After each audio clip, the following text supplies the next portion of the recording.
এই তো, আপনি তো ঠিকঠাকই রয়েছেন দেখছি।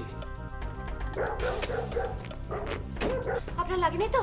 না না, সব ঠিক আছে, তবে যেটা সন্দেহ করেছিলাম তাই হয়েছে।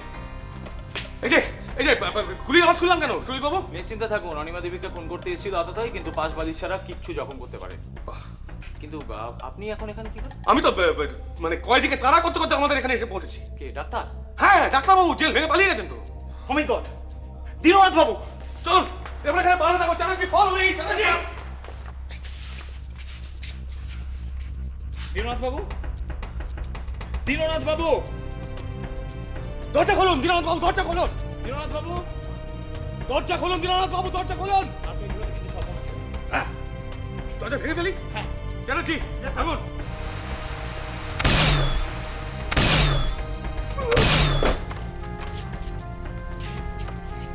ও মাই গড, দাঁড়া বাবু!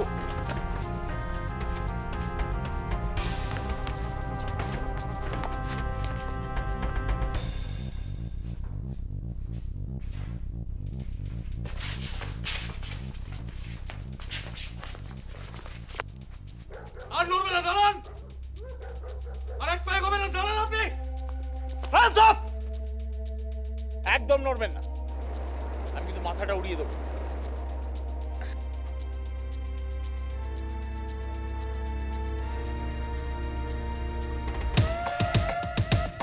দীননাথ বাবু, আমি তো জানতাম না অর্ধেক শরীর প্যারালাইজ। ভুল জানতেন। রাজীব লোচনের মৃতদেহের পোস্টমর্টেম রিপোর্টটা যদি আপনি ভালো করে পড়তেন তাহলে আপনার অন্ধকারটা কেটে যেত দারোগাবাবু। আমি পড়েছি। ও, আমার শেষ লাইনটা আর দেখা হয়নি। তাহলে দেখুন,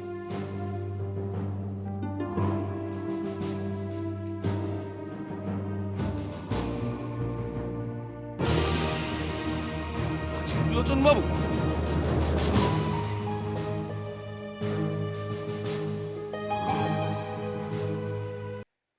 প্রথমেই রাজীব লোচন খুন হলেন,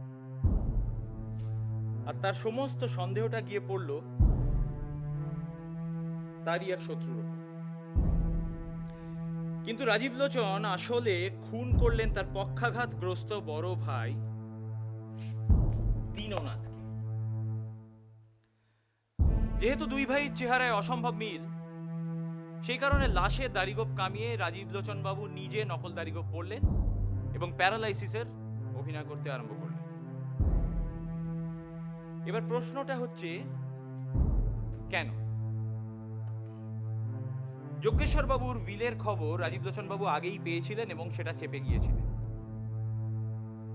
দীননাথ বাবু ফিরে আসাতে একজন ভাগীদার বেড়ে যায়, আর যেহেতু দুই ভাইয়ের চেহারায় ঠিক যমজ ভাইদের মতন মিল, সেই কারণে রাজীব লোচন দীননাথকে হত্যা করেন এবং নিজে দীননাথ সেজে সমস্ত সম্পত্তিটা ভোগ করার চেষ্টা করেন। কারণ মৃতদেহর প্যারালাইসিস আছে কিনা সেটা প্রমাণ করতে পারতো একমাত্র অটোপসি রিপোর্ট। একটা কথা বলবেন?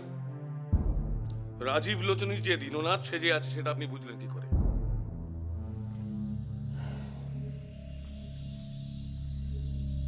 যজ্ঞেশ্বরের উইল রাজীবের আলমারি থেকে চুরি যায়, সেটা আমি জানি। আবার চোরের ওপর বাটপাড়ি হয়ে সেটা ফিরে আসে রাজীব বাবুর দেরাজে। তাতে লাভটা কার? অনিমা দেবীরও নয়, ডাক্তারবাবুরও নয়। তাতে একমাত্র লাভটা হচ্ছে দীননাথের। সরকারবাবু বোধহয় বুঝতে পেরে গেছিলেন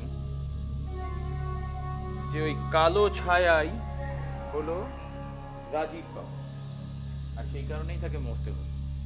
বানান যখন আমাকে সেদিন সরকার মশাইয়ের ঘরে ডেকে নিয়ে গেল, তখন সবার অলক্ষ্যে একটা জিনিস আমি নজর দিই।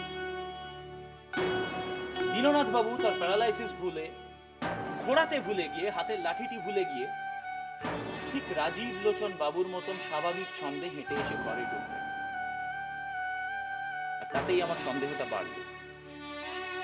সেই কারণেই আমি অনিমা দেবীর সাথে ঘর পাল্টাপাল্টি করে রাত কাটানোর সিদ্ধান্তটা নিলাম, এবং অবশ্যই সেটা দীননাথ বাবুর সাথে আলোচনা করি। এবং ঠিক মাঝরাতে নির্ভুলভাবে আততাই আমার ঘরে ঢুকলো এবং অনিমা দেবীকে হত্যা করার চেষ্টা করলো।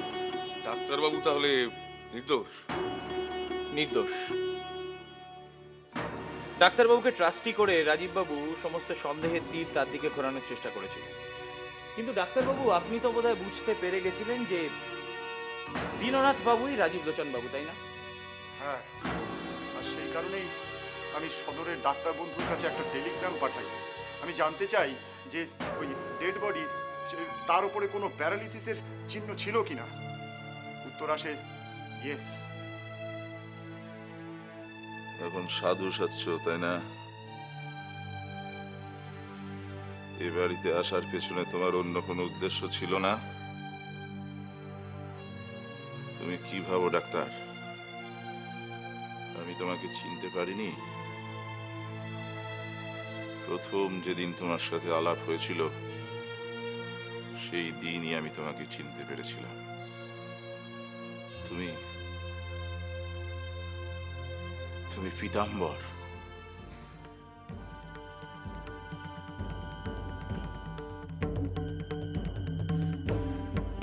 বাবা,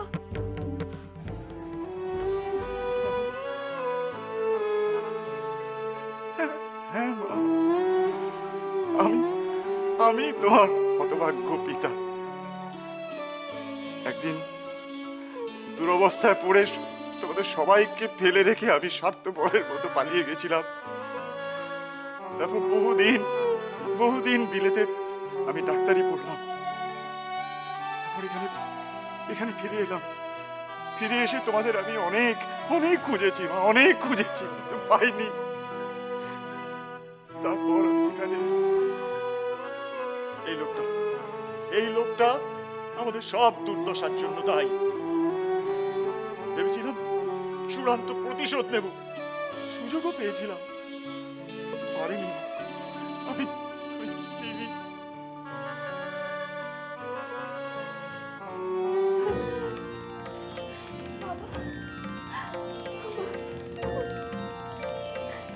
বাহ, কি সুন্দর দৃশ্য, ঠিক যেন সিনেমা। তো দারোগা বাবু, এই মিলন দৃশ্য সেলিব্রেট করার জন্য আমি কি একটু পান করতে পারি? পারেন, but not more than one. ধন্যবাদ। খুন, সম্পত্তি আত্মসাৎ, ব্যাংক জালিয়াতি, এরপর তো জল খাবার সময় পাবেন না মশাই। তাই সই। One for the road. আর সুরজিৎ বাবু, আমি আপনাকে নিয়ে এসেছিলাম আর আপনি আমাকে ধরে দিলেন। কিন্তু সত্যি কি ধরতে পারলেন? রাজীব লোচনকে ধরা অত সহজ কাজ নয়।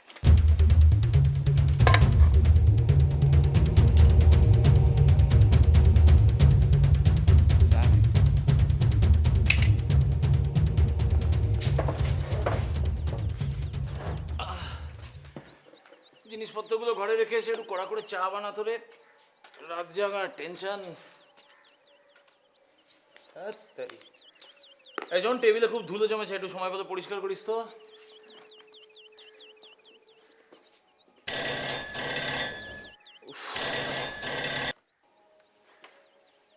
হ্যালো। হ্যালো, সুরজিৎ রায় বলছেন?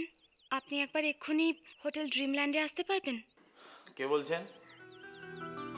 অত কিছু বলার সময় নেই, আমার না খুব বিপদ। একটা লোক না আমাকে ভীষণভাবে থ্রেট দিচ্ছে। সেই লোকটা এখন আমার হোটেলের চারদিকে ঘুরপাক খাচ্ছে। আপনি প্লিজ একবার আসুন, প্লিজ। আমার room number 14। Hotel Dreamland, room number 14। হ্যাঁ, এক্ষুনি একবার আসুন প্লিজ। আসছি।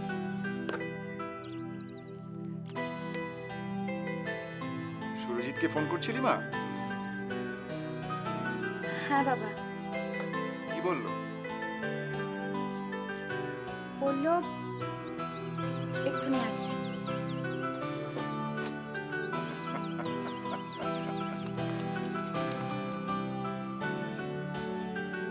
কালো ছায়ার রহস্য, চৌধুরীগড়ের খুনির আত্মহত্যা।